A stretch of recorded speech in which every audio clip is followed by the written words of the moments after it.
नमस्कार, मैं हूं श्वेता सिंह। आप देख रहे हैं आज तक। स्वामी रामदेव के साथ हम एक बार फिर आज की सुबह जुड़ रहे हैं ये देखने के लिए कि कोरोना को मात देने के लिए हमारी तैयारी कैसी है। और जैसा कि हमने आपको बताया था, ये महिला विशेषांक है, महिलाओं के लिए खास है। स्वामी जी, घर में जो महिला होती है उनकी जिम्मेदारी सबसे बढ़ चढ़कर होती है। एक माँ हमेशा ये देखेगी कि उनके बच्चे कैसे स्वस्थ हैं, पति कैसे स्वस्थ हैं। अगर कोरोना का संक्रमण होता भी है, डॉक्टर ये भी कहते हैं कि आपको दूर रहना है, उसके बावजूद वो पास जाकर सेवा करना चाहती है। इसीलिए अतिरिक्त सतर्कता जरूरी हो जाती है और अतिरिक्त रोग प्रतिरोधक क्षमता शरीर में होने की जरूरत हो जाती है। आज मैं चाहूंगी कि आप जितनी भी कोण को समझ सकें, क्योंकि महिलाओं की दुनिया ही बहुत बड़ी होती है, आप क्या क्या समझाना चाहेंगे, क्या क्या बताना चाहेंगे, क्या किया जाए इस समय में?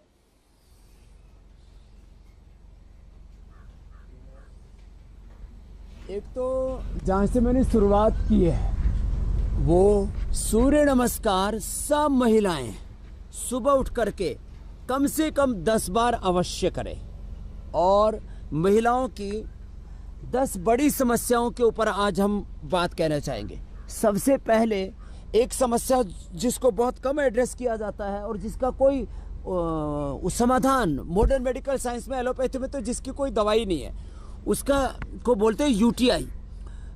और हर लगभग दूसरी तीसरी महिला को ये यूरिन के इन्फेक्शन की प्रॉब्लम होती है। उसके कई कारण हैं। और फिर उसके बाद लिकोरिया, ओवर ब्लीडिंग और दूसरी समस्या उसके साथ पैदा हो जाती है। इसके लिए बहुत ज़बरदस्त है गोखरू का पानी। श्वेता जी, मैंने अपने पिछले लगभग 30-40 साल की ज़िंदगी में ये देखा है कि यूटीआई के लिए, यूरिनल इन्फेक्शन के लिए इस गोखरू से बेहतर कुछ भी नहीं। तो सब महिलाएं एक तो ये सूर्य नमस्कार करें, फिर बाकी आगे भी एक्सरसाइज हम बताएंगे महिलाओं के लिए, और गोखरू का पानी पिएं। ये रामबाण है। दूसरा, लेडीज में बहुत ज़्यादा होता है लिकोरिया। ये लिकोरिया के लिए रामबाण है। चाहे और किसी किसी को तो लेडीज को प्रेगनेंसी के दरमियान भी ब्लीडिंग होने लगती है और वो जच्चा और बच्चा दोनों के लिए खतरनाक होती है। तो शीशम के पत्ते ये रामबाण है। हाँ, इतने ठंडे होते हैं, जिनको अर्थराइटिस और अस्थमा होता है वो समझ करके पिएं, थोड़ा थोड़ा करके पिएं, ज़्यादा ना लें। अब अगली जो लेडीज़ को बहुत बड़ी समस्या होती है ओवर ब्लीडिंग की। ओवर ब्लीडिंग के लिए जो है और ये लिकोरिया के लिए, दोनों के लिए ये अद्भुत है। एक लेडीज़ के अंदर बहुत बड़ी समस्या होती है और उसके कारण से लेडीज़ को चेहरे पर बाल भी आ जाते हैं, वो माँ बनने में भी उनको दिक्कत होती है। पॉलीसिस्टिक ओवरीज और पॉलीसिस्टिक किडनीज इतनी बड़ी समस्या, और इसका एलोपैथी में एक रत्ती भर भी इलाज नहीं है। कुछ छोटी मोटी दवाइयाँ दी भी जाती हैं, 3-3 महीने में 6-6 महीने हो जाते हैं, तो वो बड़ी खतरनाक होती है पीरियड के लिए। तो कपालभाति आधा घंटा, 15 मिनट अनुलोम विलोम, ये करा के 1 से 2 महीने के अंदर ही मेरे पास रिपोर्टेड केसेज हैं। ये पॉलीसिस्टिक ओवरी, पॉलीसिस्टिक किडनीज की प्रॉब्लम को अच्छा किया है।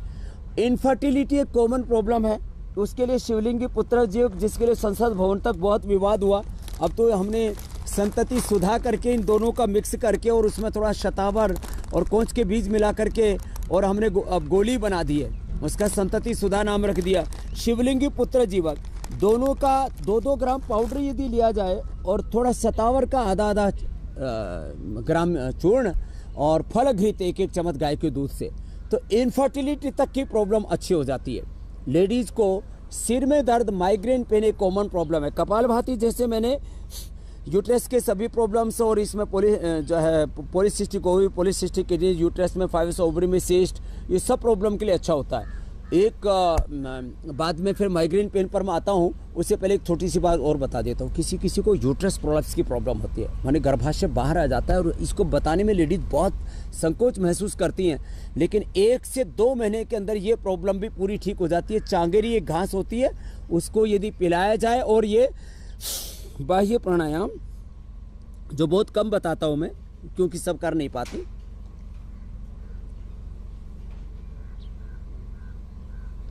श्वास को बाहर छोड़ के बाहर रोक दिया, अथवा नाभि से नीचे वाले भाग को ऐसे मूल बंधा लगा करके कपालभाति करते रहे, तो ये यूट्रस प्रोलैप्स की प्रॉब्लम भी दूर हो जाती है। अब जो माइग्रेन पेन है, माइग्रेन पेन लेडीज में एक आम प्रॉब्लम है। इसके लिए अनुलोम विलोम तो ज़बरदस्त है। बादाम रोगन नाक में डालें, बादाम रोगन 1 चम्मच दूध में मिला के भी पी सकते हैं। और बादाम अखरोट रात को भिगो करके 5 बादाम और 2 अखरोट ये रात को भिगो दिए और सुबह इसको पीस करके और पानी में या दूध में मिला करके पी लिया। और ये अनुलोम विलोम इसके लिए अद्भुत है। माइग्रेन पेन 100% अच्छा हो जाता है। जिनका स्ट्रेस लेवल बहुत बड़ा होता है, माइग्रेन पेन बहुत ही क्रोनिक है, तो मेधावटी भी 2-2 गोली ले सकते हैं। बाकी ब्राह्मी, शंखपुष्पी, सुखदूस, गाजवान, सर्पगंधा, जटामासी, ये सारी चीज़ें हमारे यहाँ सदियों से इसके लिए प्रयोग में हम करते आए। बाकी वैसे गाजवान, उस्तखदूस और सौंफ इतना मात्र भी रात को भिगो करके सुबह पी लेते, बिना ही उबाले कोलोनी की मिट्टी में भिगो देते इनको और सुबह पी लेते, तो माइग्रेन पेन अच्छा हो जाता है। तो लेडीज़ के लिए अनुलोम विलोम और कपालभाति ये 2 प्राणायाम तो रामबाण हैं श्वेता जी। स्वामी जी, इस समय में, कोरोना के समय में जो गर्भवती महिलाएं हैं उनको क्या खास ध्यान रखना चाहिए, या फिर जिनके बहुत छोटे बच्चे हैं, फीडिंग मदर्स हैं, उन लोग क्या करें, वो क्या करें, क्या न करें, क्या एहतियात हो और क्या करना चाहिए? तो गर्भवती महिलाओं के लिए वो कपालभाति कतई ना करें, एक खास सावधानी। और वो यदि संक्रमित हो जाती हैं, पहले तो वो प्राणायाम करती रहें, भस्त्री का, अनुलोम विलोम, भ्रामरी, उद्गीत, शीतली शीतकारी यदि किसी को हाइपरटेंशन और थोड़ा स्ट्रेस रहता है तो, और शीतली जीवा बाहर निकाल के, शीतकारी दांतों के पीछे जीभ लगा के,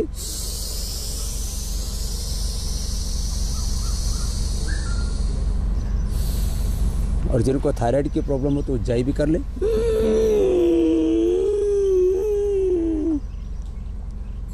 ये तो प्राणायाम करें अपने इम्यूनिटी को बढ़ाने के लिए। लेडीज भी 1 गोली गिलोय घरबटी, 1 गोली गिलोय घरबटी के ले ले, 1 से 2 ग्राम शतावर चूर्ण ले ले और 5-7 पत्ते तुलसी के ऐसे ही खा ले, या शिला तुलसी ड्रॉप आदि हमने दे रखा, उसका भी इस्तेमाल कर सकती हैं। और संक्रमित होने के बाद ये जो हम कोरोनिल सबको देते हैं, स्वासारी कोरोनिल, अणुतेल सभी डाल सकते हैं, इसमें कोई बात ही नहीं है। तो ये 1-1 कोरोनिल प्रेग्नेंट लेडीज़ को भी मैंने दिया है और हजारों लेडीज़ पर हमने प्रयोग किया है। ये एकदम सेफ है।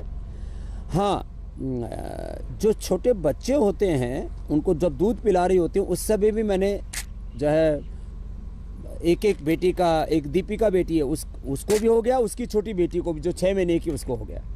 तो मैंने उस माँ को, उसको क्योंकि ज़्यादा था इसलिए उसको खाली पेट स्वासारी गोल्ड दिया और माँ को जो है कोरोनिल खिलाया और उसकी बेटी को शिला तुलसी ड्रॉप, और छोटे बच्चों को जो हमारे सदियों से दिया जाता था जायफल, जावित्री, जायफल और तुलसी, इसको घिस करके और उसको पिला दिया। और शिला खाली तुलसी के ड्रॉप, तुलसी का पत्ता ही ले लें, तुलसी और जो है उसमें थोड़ा शहद मिला करके, इतना ही देने से बच्चे अच्छे हो जाते हैं ये। और बाकी शिला तुलसी ड्रॉप मैंने दे करके कितने 3-3, 6-6 महीने बच्चों को अच्छा किया है।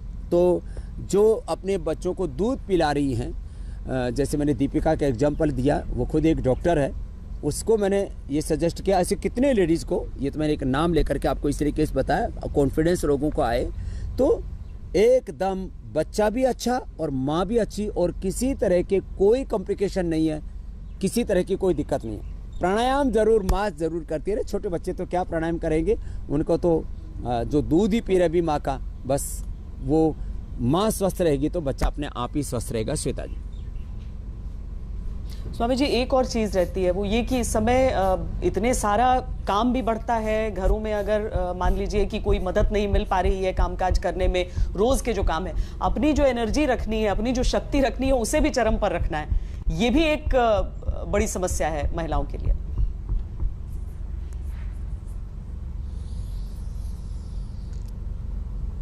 देखो, अपनी शक्ति को चरम पर रखने के लिए मैंने कहा सब लेडीज़ को, हमारे यहाँ आयुर्वेद का एक बहुत बड़ा सिद्धांत है कि जो भी बेटी 15 साल की हो जाती है उसको शतावर चूर्ण जरूर खाना चाहिए। ये शतावर चूर्ण लेडीज़ के लिए अमृत औषधि है। ऐसे खाने में भी इतना अच्छा होता है ये, ऐसे इसको खाते हैं ना तो ये थोड़ा सा खाने में टेस्टी होता है। थोड़ा ऐसे ही इसको, ऐसे जैसे मैं बता रहा हूँ, ऐसे खाया, मीठा होता है खाने में। इसको दूध में मिला करके थोड़ा हल्का सा हनी और मिला ले, हनी ज़्यादा नहीं लेना चाहिए लेडीज़ को, ठंडे दूध में लेना चाहिए, गर्म दूध में नहीं लेना चाहिए। तो ये शतावर चूर्ण खाती है, अथवा बहुत ही वीक हैं तो अश्वगंधा, शतावर, सफ़ेद मूसली, वेदारी कंद, वराही कंद, कोच बीज, बला बीज, गिलोय, रिद्धि वृद्धि, जीवा, कृष्वक, मैदा, महामेदा, काकोली, क्षीर काकोली, पूरा हमने एक इम्यूनोग्रिड पाउडर बना रखा है। इम्यूनोग्रिड पाउडर, इम्यूनोग्रिड भटी, उसका ही सेवन कर लें तो। और बादाम, अखरोट, मुनक्का, अंजीर, खजूर, ये 5 ड्राई फ्रूट का तो मैंने इतना ज़्यादा प्रचार किया। और हम यहाँ रोज़ हज़ारों हमारे पास करीब 1000 लोग यहाँ योगाग्राम निरामय में होते हैं। हम देखते इसको देते लेडीज़ का एनर्जी लेवल हाई हो जाता है। और जो मैंने पिछले एपिसोड में भी बताया था, अनार, गाजर और चुकंदर का जूस, लेडीज़ का हीमोग्लोबिन भी 14 से 16 के बीच में रहेगा। वैसे मेरा हीमोग्लोबिन तो श्वेता जी पिछले 25 सालों से 17.5 रहता है, ना घटता ना बढ़ता है। तो लेडीज़ का हीमोग्लोबिन भी इससे हाई रहेगा। हरी सब्जियां लेडीज़ को ज़्यादा लेनी चाहिए। जो दूध नहीं पी सकते तो दही छाछ का सेवन जरूर करना चाहिए। मल्टीग्रेन आटा, मल्टीग्रेन दलिया, सुबह थोड़ा अंकुरित, ये छोटी छोटी चीज़ें हैं, इनका सेवन करते रहो। जो लेडीज़ को अपने स्किन को एवर यंग रखना है तो उसके लिए 3 छोटे छोटे उपाय और बता देता हूँ। तिल, गाजर, तिल और गाजर के अंदर सबसे ज़्यादा कोलेजन होता है। तो एक गाजर अथवा एक गाजर का ग्लास, गाजर का जूस 1 गिलास और तिल 1 चम्मच, ये लेडीज़ को ज़रूर रोज़ खाने चाहिए। और ये शतावर ये भी, इसमें भी कोलेजन बहुत हाई लेवल का होता है। और एक खास बात बताना चाहता हूँ, एलोवेरा जूस पी ले और एलोवेरा जेल लगा ले तो चेहरा ऐसा चमकता धमकता रहेगा, 100 साल तक किसी ब्यूटी पार्लर में जाने की ज़रूरत ही नहीं। जो लेडीज़ की बहुत, और लेडीज़ के बाल बड़े झड़ते हैं, हाँ ये तो एक बहुत बड़ी समस्या रहेगी लेडीज़ की, लेडीज़ के बाल बड़े झड़ते हैं। उसके लिए सर्वांग आसन और शीर्षासन भी लेडीज़ को करना चाहिए पीरियड के 3 दिन को छोड़ करके। और इसके लिए हमने केश कांति का भी प्रबंध किया हुआ। अपने घर में कोई बनाना चाहते हैं तो एक नुस्खा बता देता हूँ। कढ़ी पत्ता, प्याज, गूलर, चिरौंजी और भृंगराज,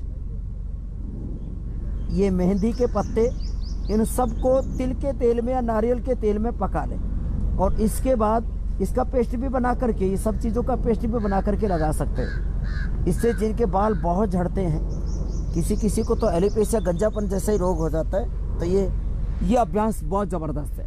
एक तो ये सर्वांगासन, और लेडीज़ को शीर्षासन भी करना चाहिए, बहुत ज़बरदस्त है। और नेल्स घिसने वाला तो अक्सर लोग करते ही रहते हैं, उसका बड़ा ज़बरदस्त असर है। और आंवला, एलोवेरा सुबह खाली पेट पी लेंगे तो फिर तो बाल झड़ने का प्रश्न ही नहीं। आपके बिना ही पूछे मैंने एक प्रश्न जोड़ दिया है। और ये अभ्यास तो आपने देखा होगा, आते जाते कहीं ना कहीं लोग ये करते ही रहते हैं। इसका भी बड़ा अच्छा असर होता है। 3 से 7 दिन के अंदर इसका रिजल्ट आ जाता है श्वेता जी।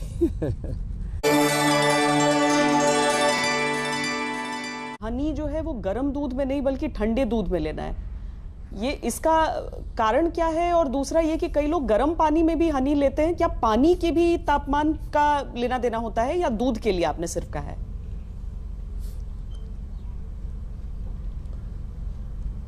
अनुपात का बड़ा, अनुपान बोलो, इसका बड़ा असर होता है। देखो, ठंडे पानी में आप हनी लोगे, कितने शरीर में जलन हो रही है, यूरिन के अंदर कई बार बहुत जलन हो जाती है। आज पर करीब 25 साल पहले एक बार मैंने कम पानी पिया, और बहुत काम, मेहनत तो मैं शुरू से ही करता ही हूँ, तो ध्यान नहीं रहा उस दिन पानी पीना, एकदम इतनी जलन होगी कि एक एक बूंद यूरिन के लिए मैं तरसने लगा। अचानक मुझे ध्यान आया, मैंने ठंडे पानी के अंदर 2-3 गिलास ठंडा पानी लिया और उसके अंदर 4-5 चम्मच हनी मिला करके पी लिया, और विद इन 5 मिनट्स जो इतने मैं तड़फ रहा था वो एकदम ठीक हो गया। तो ये ठंडा होता है। ठंडे पानी के अंदर यदि हनी लेते हो तो गर्म नहीं करता, नहीं तो लेडीज़ को गर्म बहुत करता है, उनको ओवर ब्लीडिंग होने लगती है, पीरियड की प्रॉब्लम ज़्यादा होने लगती है। इसलिए लेडीज़ को गर्म दूध में, गर्म पानी में कम पीना चाहिए। हाँ, वेट को कम करने के लिए थोड़ा गर्म पानी में 1 चम्मच हनी, नींबू, उसको लेते, उससे मेटाबॉलिज्म अच्छा होता है, बस इतना ही मतलब है। बाकी तो वेट कम करने वाले जो हमने एक्सरसाइज बताए थे 5 के 5, सितकोणासन, चक्की आसन, अर्धलासन, पादवृत्तासन, द्विचक्रिकासन, ये बेस्ट हैं। अब किसी को लेडीज को कमर में बहुत दर्द होता है, उसके अभ्यास में 5 और बता देता हूँ। एक तो ये उष्ट्रासन, ये जो पूरा न कर पाए तो अर्धुष्टासन और मकरासन, भुजंगासन, शलभासन और मरकटासन, ये 5 आसन लेडीज को जरूर करने चाहिए। ये लेडीज के लिए सबसे एक बड़ी चीज बता रहा हूँ। लेडीज को कमर में दर्द एक कॉमन प्रॉब्लम रहता है, पीरियड के दौरान तो बहुत ही तकलीफ में रहती हैं वो। ये भुजंगासन ऐसे, फिर ये शलभासन, और जिनसे बन पाए वो थोड़ा सा धनुरासन भी कर सकती है, और मरकटासन। ये आसन कर लेंगी तो लेडीज को कभी भी कमर में दर्द वाली समस्या से नहीं जूझना पड़ेगा। ये उसके लिए अचूक एक तरह से रामबाण, उसके लिए संजीवनी का काम करेंगे। ये अभ्यास एक पैर को दूसरे हाथ के पास ऐसे लेकर के जाते हैं, ऐसे। और लेडीज को, कुछ लोग कहते हैं लेडीज को खटाई बड़ी पसंद होती है। खट्टी चीज़ें किसी के लिए भी, अचार आदि किसी के लिए भी बहुत अधिक अच्छे नहीं होते हैं। इसलिए कोशिश करें कि आप जितना भी नींबू अचार, टमाटर, जितनी भी खट्टी चीज़ें कम से कम खाएंगे उतनी आपकी ताकत ज़्यादा मेंटेन होगी। ज़्यादा कमरे में दर्द होने पर अर्ध पवन मुक्तासन भी किया जा सकता है। मोटापा वाले अभ्यास बैठ के तो मैंने बता ही दिए थे, चलो लेट के फिर से दोहरा देता हूँ। दोनों पैरों से अथवा एक एक पैर से ऐसे अर्धालासन, पादवृत्तासन, एक एक पैर से ऐसे क्लॉकवाइज, एंटी क्लॉकवाइज, और फिर ये द्विचक्री का आसन दोनों पैरों से अथवा एक एक पैर से ऐसे। ये अभ्यास ऐसे ऐसे करने से, और इसको थोड़ा टाइमिंग के साथ करना पड़ता है। 5-5 मिनट एक एक अभ्यास में कराता हूँ, और एक दिन में 1 से 2 किलो तक वजन लोगों का मैं कम करता हूँ, और लौकी कल्प करा देता हूँ। ये एक और बात है। लौकी कल्प का मतलब होता है, ये तो प्रदर्श सुधा और नारी सुधा जो है हमने लेडीज़ की प्रॉब्लम्स के लिए बनाए हुए हैं। लौकी का ही इसकी सब्जी, लौकी का ही सूप और लौकी का ही जूस पिए कुछ दिनों तक। अनाज कम कर दें या बंद कर दें, नमक और मीठा कम कर दें, तो 1 महीने में मैंने कहा ना 20 से 25 किलो तक भी मैंने लोगों का वेट कम किया। जो लेडीज़ जिनका वजन बहुत भारी है, फिर उनको अच्छा भी नहीं लगता, बॉडी शेप में नहीं रहती है, तो ये एक रामबाण चीज़ मैंने, लौकी कल्प इसको मैं बोलता हूँ। और अश्वगंधा के पत्ते मिल जाएं, ये अश्वगंधा का पौधा है जो सामने खड़ा हुआ है। ये अश्वगंधा के पत्ते यदि 3-3 सुबह दोपहर शाम खा लिए जाए, फिर तो क्या कहना ही क्या है। ये तो रामबाण है वेट को कम करने के लिए। जो अपामार्ग इसके बगल में है, गमले में लगा हुआ, अपामार्ग लेडीज को किसी भी प्रकार की वाटर टेंशन या स्वेलिंग बॉडी में होती है, शोथ होता है, उसके लिए, और नॉर्मल डिलीवरी के लिए इसी अपामार्ग की जड़ को नाभि के पास बांध देते हैं तो नॉर्मल डिलीवरी हो जाती है। यह अपामार्ग जो है ये जबरदस्त है, जबरदस्त। अपामार्ग की जड़ जो है, इसको यहाँ इसकी जड़ होती है नीचे, उसको यहाँ नाभि के पास लगा दिया तो नॉर्मल डिलीवरी हो जाती है। और ये हजारों महिलाओं पर हमारा किया हुआ अनुभूतिक प्रयोग है, इतना ज़बरदस्त है। तो ये कुछ चीज़ें हैं जो भूल गए थे, उसकी याद दिला दी हमने श्वेता जी। बहुत बहुत धन्यवाद आज की इस पूरी जानकारी के लिए। अभी के लिए एक ब्रेक के लिए रुक रहे हैं, लेकिन देश और दुनिया की बाकी खबरों के लिए आप देखते रहिए आज तक।